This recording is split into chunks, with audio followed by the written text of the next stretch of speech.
So you guys, I posted a video recently that had ballerina that talked about ballerina trick shot tryhards, and in that commentary, I talked about that I could turn on the switch at any moment and just try hard the entire game and be a dick. Is pretty much what this is. So I'm gonna show you guys that gameplay, and I don't get like an insanely crazy score, but I just wanted to show you guys something I do average if I get pissed off at a certain team or a certain group of people we're playing against. And I think that before these guys were all noob tubing, they were doing work with the noob tube, so I decided that I was going to be a dick to them and rush the shit out of their spawn before they could get a noob tube off, and so did everyone else in our team. We all just pretty much invaded them. We destroyed them. And this is a really quick game of search and destroy, and a lot of the reason why I can be so successful at these games is because of the people I associate myself with. I know I've played with a lot of commentators. I played with a lot of really good players, some like GB players and everything, professional players, and to be honest, like when you play with those guys, it's a better thing to have is a team. If you have a team that's pretty much used to each other, you guys know where each other's going to go. You guys know kind of who can handle what. And if, like, say you have a friend that is pretty good at strategizing against one or two people, but whenever a group comes towards his way, he's going to need help. Or if there's someone that can handle a group of people and will call them out and do everything like that, then you can figure out what's going to go on after that. I mean, it's this whole thing of it's like an intuitive thing to have with people when you have a team together.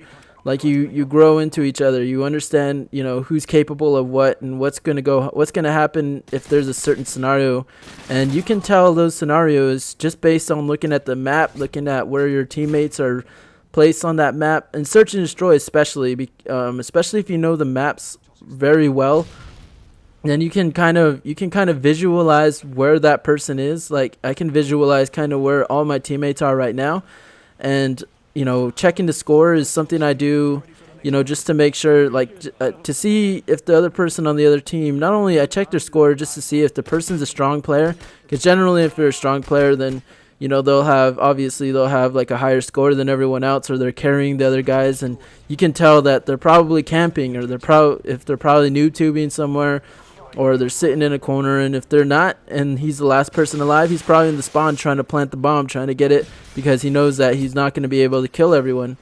And there's all these little minute little things that can tell you what's going to happen in a game of search and destroy. And I will definitely break down the mentality of what I do and what everyone else does in a future upload. I'll talk to you guys about the mentality of search and destroy, because I think it's pretty interesting. It's very delicate. Most of it is intuitive.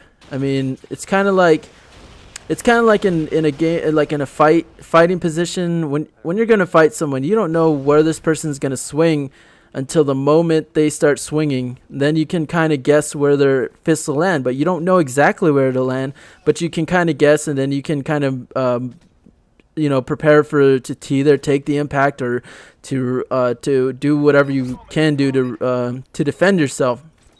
And especially when there's a group of people, that's when you have to get in all their shoes, and you have to think of all the possible things that could happen, and then play them out in your mind, and then decide which move is the best. And another thing is also to keep yourself open, because a lot of things can happen, and it's a lot to take in your mind, but you can't freeze up at the same time. You still have to have your reflexes ready. You still have to think on the fly. And there I was just being cocky because I knew the time was gonna go out. But yeah, like this gameplay here, I just decided to rush them, not give them time to set up on anything, because and this is what I do if I wanna be a super try hard. I don't like using the UMP, because playing someone who's on the other team playing with the UMP. I mean, it's just annoying, and also playing some. It's just the same thing as someone with the one man army noob tubes, but you know that obviously can be countered. I mean, they only get 2 shots, then they have to change out. They have to also using the noob tubes not as easy as most people think it is. It is easy, but it's not.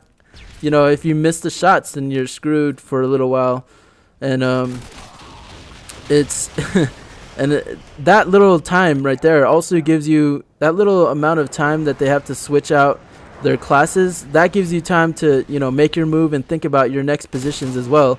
So right here is the end of the game. I think I go 9-0, and I gotta see the scoreboard. I'm not sure, but yeah, you ended up with lame kill cams like that. But you guys wanted to see the super tryhard game, and there it is.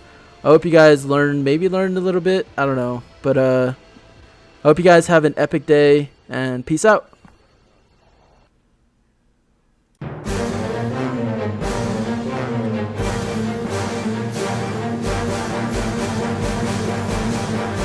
God damn, girl, you got a fat ass.